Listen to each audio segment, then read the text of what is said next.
Good morning, dear students. Myself Kiran Dhil, Assistant Professor Physics from Government Girls College बारा। Last class के अंदर हम लोगों ने संभरण या प्रतिकार प्रमेय या कंपनसेशन थ्योरम इसके बारे में पढ़ा था और पारस्परिकता प्रमेय इसके बारे में पढ़ा। आज की क्लास के अंदर हम लोग पढ़ेंगे अधिकतम शक्ति संचरण प्रमेय, अधिकतम शक्ति संचरण प्रमेय या मैक्सिमम पावर ट्रांसफ़र थ्योरम।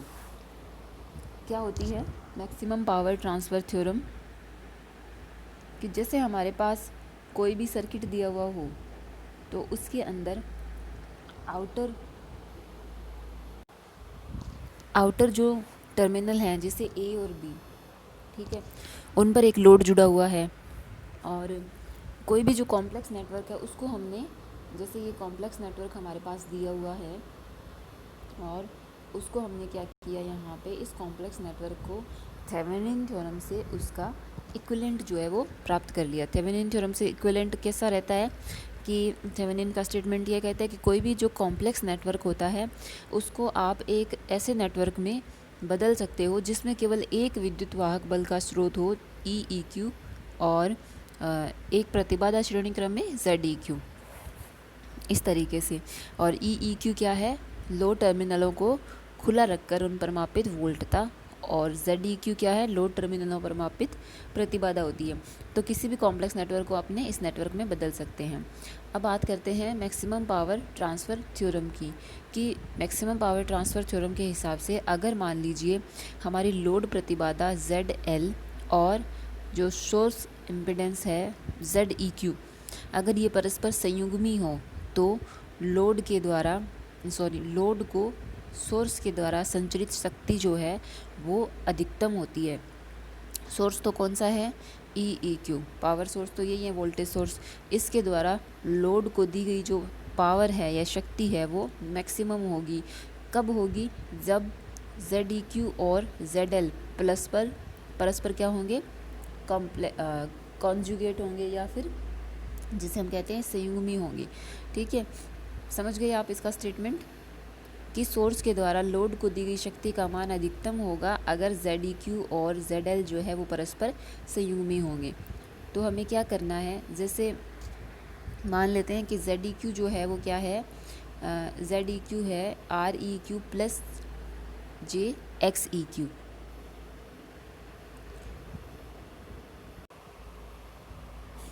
इस तरीके से ZEQ क्या है? REQ प्लस JXEQ, और ZL क्या है? RL प्लस JXL होता है।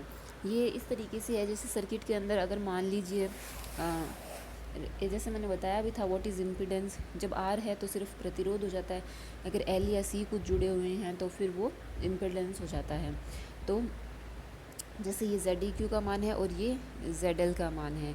अब हमें ये सिद्ध करना है कि अधिकतम शक्ति संचरण में ZEQ और ZL जो है वो क्या होंगे? परस्पर संयुग्मी होंगे। ये हमें सिद्ध करना है। अब संयुग्मी होने का मतलब ये हो गया कि हमारा जो ये ZL है, अगर ये RL प्लस JXL है तो ZL क्या होना चाहिए? REQ minus JXEQ। संयुग्मी या कॉन्जुगेट तो ऐसे ही होता है ना, अपने मैथमेटिक्स में पढ़ा है कि A प्लस आयोटा B का कॉम्प्लेक्स कॉन्जुगेट क्या होगा? A minus iota B। ठीक है, अगर ZEQ जो है उसका मान ये है तो उसका कॉम्प्लेक्स कॉन्जुगेट क्या होगा? REQ minus JXEQ। ZL जो वो ये होगा ना, तब सोर्स EEQ के द्वारा लोड RL ZL को दी गई शक्ति का मान क्या होगा? अधिकतम होगा। जैसे हमने थेवेनिन से उसका इक्विवेलेंट सर्किट प्राप्त कर लिया है, ये वाला। तो इसमें अगर मान लीजिए कोई करंट I जो है वो फ्लो कर रही है तो I का मान क्या होगा?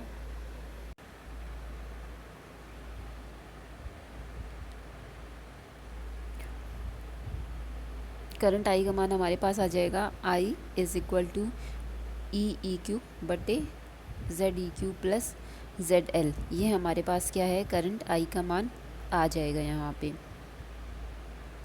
ठीक है, उसके बाद में ZEQ और ZL के मान रख देते हैं। तो ये हमारे पास आ गया REQ plus J X E Q plus R L plus J X L, ये आ गया। ठीक है, तो जो रियल पार्ट है उनको एक साथ लिख देते हैं, जैसे आर ई क्यू और आर एल को, इमेजिनरी को एक साथ लिख देते हैं एक्स ई क्यू और एक्स एल। ये करंट आ गया जो इस सर्किट के अंदर फ्लो कर रहा था। अब हम बात करते हैं शक्ति या पावर की। तो पावर जो है P इज़ इक्वल टू क्या होता है, आई स्क्वायर आर होता है। तो लोड पे हमें देखनी है पावर, तो I square R L, imaginary part को इसमें नहीं लिया गया है। ठीक है, तो I square R L, load के सिरों पर हमें शक्ति जो है वो मिल जाएगी। तो क्या होगा, शक्ति के लिए P is equal to I square का मान हम लोग रखेंगे, आई स्क्वायर का मान हम लोग यहाँ रखेंगे। तो जैसे ये ऊपर वाला आई स्क्वायर का इक्वेशन है, इसमें अगर आप स्क्वायर करोगे तो ई स्क्वायर हो जाएगा। जो नीचे वाला पार्ट है इसका जब स्क्वायर करते हो ना, तो ए प्लस आयोटा बी और ए माइनस आयोटा बी, मोड का स्क्वायर जो होता है ना वो इस तरह से खुलता है, ए प्लस आयोटा बी और ए माइनस आयोटा बी। जब आप इसका गुणा करोगे ना आपस में, तो फिर ये बन जाता है ए स्क्वायर प्लस बी स्क्वायर, इस तरीके से। तो यहाँ पे ए स्क्वायर तो हो गया are E Q plus R L, उसका होल स्क्वायर, और बी हो गया x E Q plus x L का होल स्क्वायर, इस तरीके से ये आ गया। अब हम लोग क्या बात कर रहे थे कि आर ई क्यू व आर एल के किसी मान के लिए अगर संचरित शक्ति का मान अधिकतम होगा, अधिकतम मान के लिए हमें क्या चाहिए कि ये वाला टर्म जो है वो रिमूव हो जाए, ये वाला टर्म जो है वो ज़ीरो हो जाए, क्योंकि जितनी ज़्यादा बड़ी राशि से डिवाइड करेंगे हम लोग उतना ही कम पावर मिलेगी। तो आर ई क्यू व आर एल तो हम लोग रिमूव कर नहीं सकते, तो ये जो एल और सी वाले कंपोनेंट हैं उनको हम लोग अगर ज़ीरो के बराबर कर दें तो पावर जो है वो मैक्सिमम हो जाएगी। तो अब हम लोग इसको जैसे ज़ीरो के बराबर करते हैं तो x E Q is equal to minus x L आता है। ठीक है, यानी कि एक्स ई क्यू और एक्स एल जो है वो परस्पर क्या है, संयुग्मी है। इनके परस्पर संयुग्मी होने का मतलब होता है कि अगर एक प्रेरणिक प्रतिघात है तो दूसरी क्या होनी चाहिए, धारतीय या कैपेसिटिव होना चाहिए। यानी कि एक जो है एल से है तो दूसरा सी से होना चाहिए, जिससे क्या होगा, ये दोनों परस्पर संयुग्मी हो जाएंगे और उस कंडीशन में कुल प्रतिघात का मान क्या हो जाता है, शून्य हो जाता है। इस तरीके से हमारे पास P का मान क्या आ जाएगा, E Q square R L बटे R E Q plus R L का होल स्क्वायर। ठीक है, ये हमारे पास पावर का मान आ गया। अब हम लोग क्या कहते हैं कि आर ई क्यू के मान को नियत रखकर आर एल के मान को परिवर्तित करने पर तो पावर क्या है, मैक्सिमम है। अगर हम लोग आर एल के मान को चेंज करेंगे तो ये ज़ीरो के बराबर आ जाएगा। तो फिर हम लोग यहाँ पे क्या करेंगे, इसका मान रख देंगे P का E Q square R L बटे R E Q plus R L का होल स्क्वायर। अब इसको आपको डिफ्रेंशिएट करना होगा। तो पहले हमने आर एल का किया है ऊपर वाले का, तो वो तो 1 हो गया। फिर उसके बाद नीचे वाले टर्म का किया तो इसका स्क्वायर था, ऊपर गया तो -2 हो जाएगा। तो -2 यहाँ पे आगे आ गया, और -2 -1 डिफ्रेंशिएशन के बाद तो ये पावर 3 हो गई। फिर अंदर वाले टर्म का होगा, अंदर क्या है, सिर्फ आर एल है तो आर एल का 1 हो जाएगा। ये आर एल तो क्या है, जो ऊपर हमारे पास ऑलरेडी था वो है, इज़ इक्वल टू 0। ठीक है, अब इसका एलसीएम ले लेंगे, इधर स्क्वायर है, एलसीएम लेने के बाद क्या होगा, जैसे हमारे पास इधर तो क्या है स्क्वायर, इधर क्या है पावर 3, तो एक are E Q plus R L का गुणा इधर हो जाएगा ये वाला, और बाकी ये क्यूब जो है वो 0 में यहाँ पे ख़त्म हो जाएगी। फिर क्या आता है, जैसे इसको आप सोल्व करोगे इस इक्वेशन को, तो इसमें क्या है 2 E Q square R L, इसमें E Q square R L एक टर्म है तो ये माइनस का आर एल बच जाएगा एक, और ये प्लस का आर ई क्यू, दोनों में ई क्यू स्क्वायर है जिसको आप हटा सकते हो, तो यहाँ पे are E Q plus R L एक दूसरे के बराबर आ जाते हैं। इसका मतलब हमारा जो जेड एल जो है वो are L plus J X L होता है ना, तो आर एल की जगह आप आर ई क्यू रख सकते हो और एक्स एल की जगह माइनस एक्स ई क्यू रख सकते हो।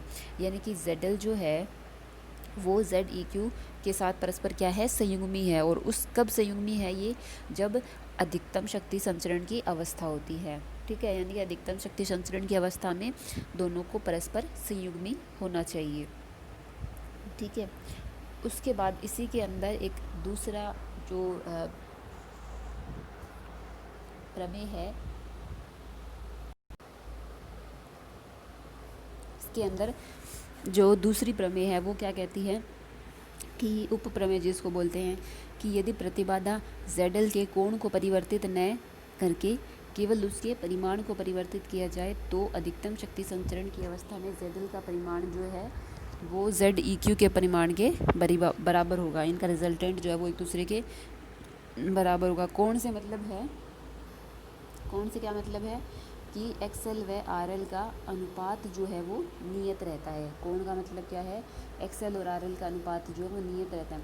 जैसे सिंपली अगर मान लीजिए ये है अपने पास में, इधर समझाया थोड़ा सा कि ZL बराबर क्या है, RL प्लस JXL होता है। तो RL रियल पार्ट है तो उसको कोई कोस थीटा के बराबर A कोस थीटा, और XL जो है वो इमेजिनरी पार्ट है तो B साइन थीटा। ठीक है, इस तरीके से रख देते हैं। तो tan थीटा बराबर XL बाई RL, यानी कि XL और RL का अनुपात नियत रहने का मतलब क्या है, थीटा नहीं वेरी करेगा तो अनुपात नियत रहेगा। यानी कि कोण को परिवर्तित ना करके केवल उसके परिमाण को परिवर्तित किया गया। उस कंडीशन में क्या होगा, ZL और ZEQ का परिमाण जो है वो एक दूसरे के बराबर होगा। इसीलिए ZL को ऐसा लिखा है, ZL cos theta plus iota ZL sine theta. फिर इसके ZL के इस फॉर्म को अधिकतम शक्ति संचरण जो है मैक्सिमम पावर का जो टर्म है PL उसमें रख देते हैं। तो ऊपर सिर्फ रियल पार्ट तो ZL कोस थीटा, और इधर ZL cos theta plus REQ, और इधर इमेजनरी वाले एक साथ XEQ plus ZL sine theta. ये जैसे अपन ने ZEQ प्लस ZL है, ये एक्चुअल में जो अपन ने ऊपर किया था ना वही, अरे ये जो था ना ये वाला ZEQ प्लस ZEQ तो हो गया REQ प्लस JXEQ, और ZL की जगह वहाँ पे रखा है ZL cos theta plus ZL sine theta. तो उनको कॉमन लेके लिख दिया डायरेक्ट यहाँ पे। ठीक है, उसके बाद में अधिकतम शक्ति संचरण के लिए P ZL होगा। यहाँ पे ये RL लिख रखा है ना मैंने, यहाँ पे ZL होगा। DP बाई DZL बराबर क्या होना चाहिए, 0, क्योंकि ये क्या है मैक्सिमम पावर है। तो अगर आप मैक्सिमम पावर के रिस्पेक्ट में डेरिवेशन करोगे तो डिफरेंशिएशन करोगे तो वो 0 आ जाएगा। तो जब आप मैक्सिमम पावर के रिस्पेक्ट में डिफरेंशिएशन करोगे तो जैसे अब अपने को क्या करना पड़ेगा, डिफरेंशिएशन करना पड़ेगा। ये मैंने पूरा डिफरेंशिएशन करके दिखाया, बुक में नहीं किया हुआ है। आप चाहो तो ये जैसे PDF आपको सेंड करूँगी तो उसमें चेक कर लेना और खुद करके देख लेना एक बार। ठीक है, तो इसमें क्या आ जाता है, जैसे आप ऊपर वाले टर्म में सिर्फ एक ZL है, लेकिन नीचे क्या है थोड़ा सा कॉम्प्लेक्स है ये। तो जैसे हम लोग क्या करेंगे, जैसे ऊपर वाला ZL कोस थीटा है ना, उसका तो एक बार डिफरेंशिएशन होने से ZL रिमूव हो जाएगा, तो EEQ स्क्वायर कोस थीटा ये आ गया यहाँ पे, है ना। अब नीचे क्या था इसके साथ, नीचे ये था। अब इसका स्क्वायर ओपन करके रख लेते हैं पहले। तो एक बार REQ स्क्वायर आएगा, एक बार XEQ स्क्वायर आएगा, इसका और इसका भी स्क्वायर होगा फर्स्ट और फोर्थ टर्म का। लेकिन उसमें क्या है, जैसे ZL कोस स्क्वायर थीटा बनेगा और एक बनेगा ZL साइन स्क्वायर थीटा, तो उससे सिर्फ ZL बचेगा। फिर एक बनेगा जैसे इन दोनों का combined 2REQ ZL cos theta, तो ये वाली टर्म ये हो गई, और इधर बनेगा 2XEQ साइन थीटा ZL, तो ये साइन थीटा वाली टर्म बन गई। अब इसको मैंने यहाँ खोल के रख रखा है। फिर अगले टर्म में क्या है, इसी का डिफरेंशिएशन हमें करना है। तो जब नीचे वाली टर्म का डिफरेंशिएशन करेंगे तो इसका स्क्वायर आ जाएगा, ऊपर जाएगी माइनस का होगा, तो माइनस का साइन हमने यहाँ पे लगा दिया अवकलन के लिए, और उसके बाद नीचे वापस रखेंगे तो स्क्वायर हो जाएगा। अब इस नीचे वाले टर्म का डिफरेंशिएशन करते हैं। इसमें ZL जो है वो तीसरे और चौथे में है, बाकी नहीं है। तो ZL स्क्वायर का 2ZL हो गया, और इधर जो है बाकी टर्म को एज इट इज़ रख देते हैं और सिर्फ ZL को रिमूव कर देते हैं क्योंकि उसका अवकलन 1 हो गया। तो 2REQ x cos theta plus XEQ sine theta ये आ गया। ये हमारे पास इसका अवकलन हो गया। अब इसको सही से लिखना पड़ेगा भाई। अब ये सही से लिखने के लिए देखो, इधर तो क्या है स्क्वायर है और इधर क्या है एक ही पावर है। इसका मतलब बराबर तो 0 है, लेकिन इस नीचे वाले टर्म को हटाने से पहले इसको हमें इससे एक बार गुणा करना पड़ेगा, यानी कि LCM जैसे लेते हैं तो वही वाली बात है। तो ये EEQ कोस थीटा, और ये नीचे वाली पूरी टर्म जिससे हमने एक बार गुणा किया। एक बार मतलब एक स्क्वायर है ना, एक तो इसके पास है ऑलरेडी, तो इसको एक ही चाहिए। जब इसका स्क्वायर हो जाएगा तो नीचे स्क्वायर बताने के लिए ऊपर मान लीजिए इसको एक बार गुणा कर देते हैं।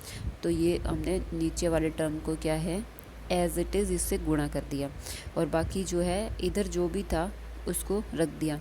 तो इधर क्या बचा था, ये बचा था। मैंने यहाँ पे ये किया है, देखिए फर्स्ट टर्म के अंदर ई ई क्यू को स्क्वायर कोस थीटा था, इसमें सेकंड में भी E E Q square cos theta था, दोनों को कॉमन लेके लिखा है। ठीक है, कॉमन लेके लिखा है, कॉमन ले लिया। फिर इसके साथ तो सिर्फ ये नीचे वाली टर्म आएगी, है ना। इसके साथ क्या है, ये सिर्फ नीचे वाली टर्म आएगी, तो ये टर्म जो है वो यहाँ पे आ गई, है ना। और उसके बाद ये भी बाहर कॉमन ले लिया, ये भी कॉमन ले लिया, अंदर क्या बचेगा 2zl स्क्वायर, है ना। और उसके बाद ये भी बचेगा 2zl और are E Q cos theta plus x E Q sine theta. अब जो भी कट रहा है उसको काट दो, सिंपली दिख ही रहा है। जैसे अपने पास जैसे ये 2zl वाली ये जो बड़ी सी टर्म है ये वाली,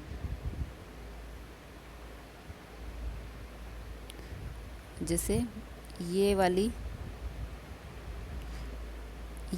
जो टर्म है, ऐसा एज इट इज़ टर्म कौन सी है प्लस की, ये वाली। ठीक है, और ये zl स्क्वायर प्लस का है इधर, और इधर माइनस का है, लेकिन ये 2 है तो एक माइनस का बच गया। तो इस तरीके से अपने पास ये आ गया। इधर बराबर क्या है 0 चल रहा है, तो ये टर्म जो है zl को दूसरी साइड ले जाते हैं। इस तरीके से zl का मान क्या आ जाता है under the root R E Q square plus x E Q square, जो कि क्या है z ई क्यू का परिणामी होता है ना।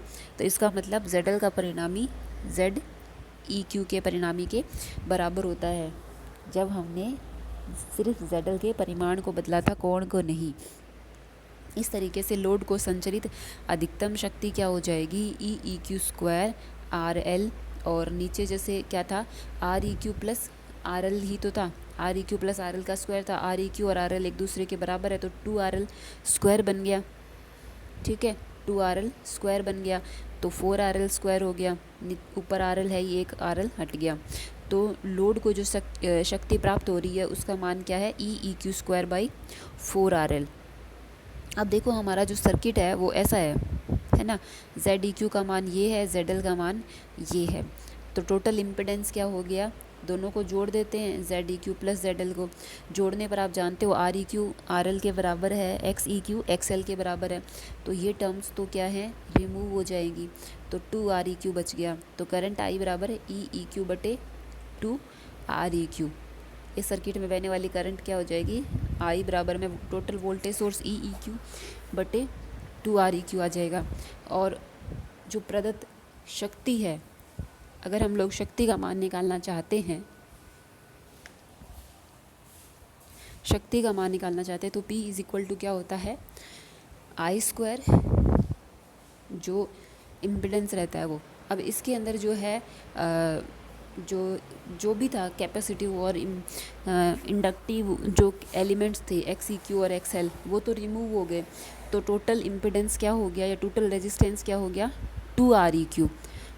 ठीक है, तो उस कंडीशन में जो पावर दी गई है उसका मान रखते हैं, तो E E Q square by 2REQ। देखो जैसे नीचे ये बना था ना 4 वाला 4, तो इसमें भी 4 बनेगा, लेकिन ऊपर ऑलरेडी 2 है, तो एक 2 कैंसिल हो जाएगा, तो E E Q square by 2RL। तो देने जो शक्ति दी गई थी वो तो है E E Q square by 2RL, और जो शक्ति प्राप्त हुई वो है E E Q square by 4RL।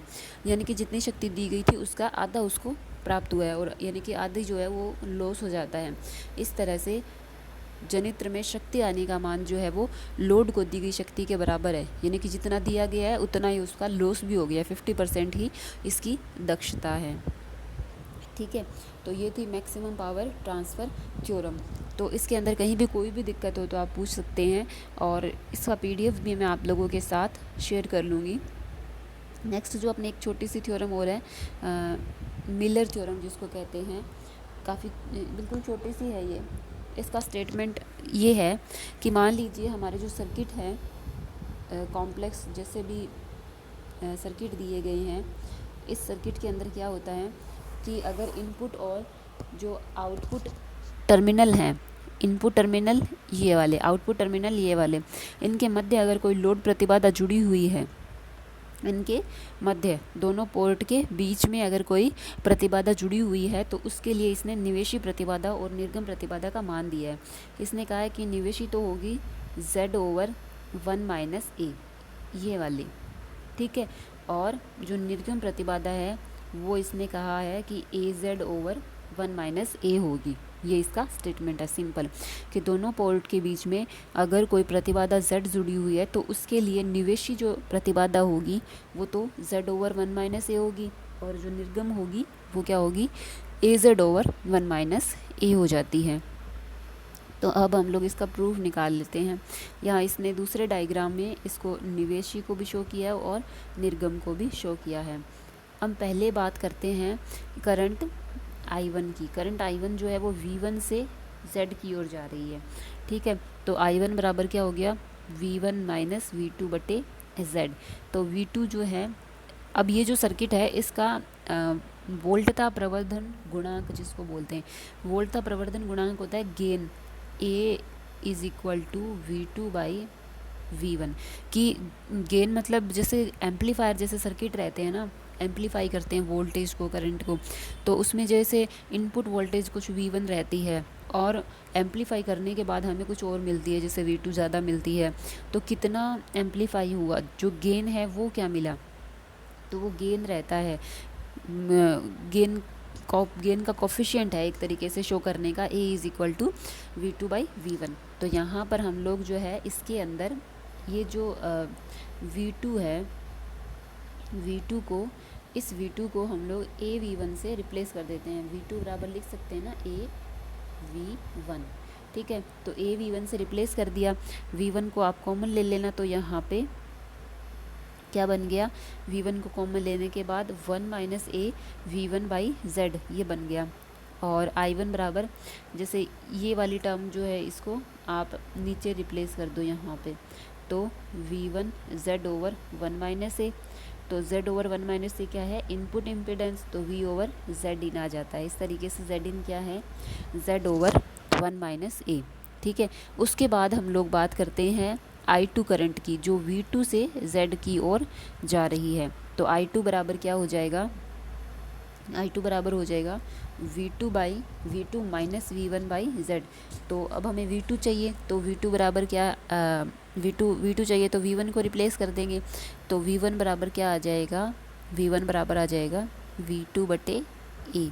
तो हमने V2/A यहाँ पे रख दिया है। अब A को LCM लेकर के A-1 और बटे AZ, तो इस A-1 को ना नीचे ले जाते हैं यहाँ पे, तो AZ बटे यहाँ पे A-1 के पास ले जाते हैं।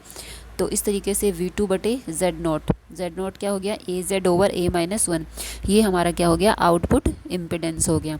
इस तरीके से हम लोगों ने इनपुट और आउटपुट इम्पिडेंस जो है वो दोनों निकाल लिए। एक बार करंट I1 की बात करते हैं, जो कि V1 से Z की ओर जा रही होती है, ठीक है। तो इसको मेज़र मानते हैं, तो I1 बराबर क्या हो जाता है, V1 - V2/Z, ठीक है। और उसके बाद में जब दूसरी बार हम लोग I2 की बात करते हैं, तो I2 जो है वो V2 से Z की ओर जा रही है, तो V2 को मेज़र मानते हैं, तो I2 बराबर V2 - V1/Z, और इसमें हम V1 को रिप्लेस कर देंगे, उसमें हमने V2 को रिप्लेस करना है। इस तरीके से इनपुट और आउटपुट इम्पिडेंस जो है वो मेज़र करते हैं। तो इस यूनिट के अंदर, फर्स्ट यूनिट के अंदर जो थ्योरी का पार्ट था और कुछ न्यूमेरिकल भी हमने पीछे किए, एग्जांपल्स भी किए हैं, तो वो तो इतना ही है। अभी हम देखेंगे कि या तो एक लेक्चर जो है वो इसके लिए न्यूमेरिकल्स के लिए रख लेते हैं, अदरवाइज़ दूसरी यूनिट जो है वो हम लोग स्टार्ट करेंगे। इस तरीके से हमारी एक फ़र्स्ट यूनिट जो है वो कंप्लीट हो जाती है। इसके अंदर मोस्ट ऑफ द पार्ट जो है वो थ्योरम से क्वेश्चंस आते हैं। जो थ्योरम रहती है अपनी जितनी भी है, थेवेनिन, नॉर्टन, सुपरपोजिशन और कंपनसेशन, रेसिप्रोसिटी और मैक्सिमम पावर ट्रांसफ़र, मिलर, इसमें से maximum power transfer, Thevenin, Norton और रेसिप्रोसिटी, ये थ्योरम जो है ना बहुत इम्पॉर्टेंट है, सुपरपोजिशन, ठीक है। और इसलिए आप इनको थ्योरम्स को जितनी भी है ना अच्छे से स्टडी कर लेना। आज की क्लास के लिए बस इतना ही। Thank you.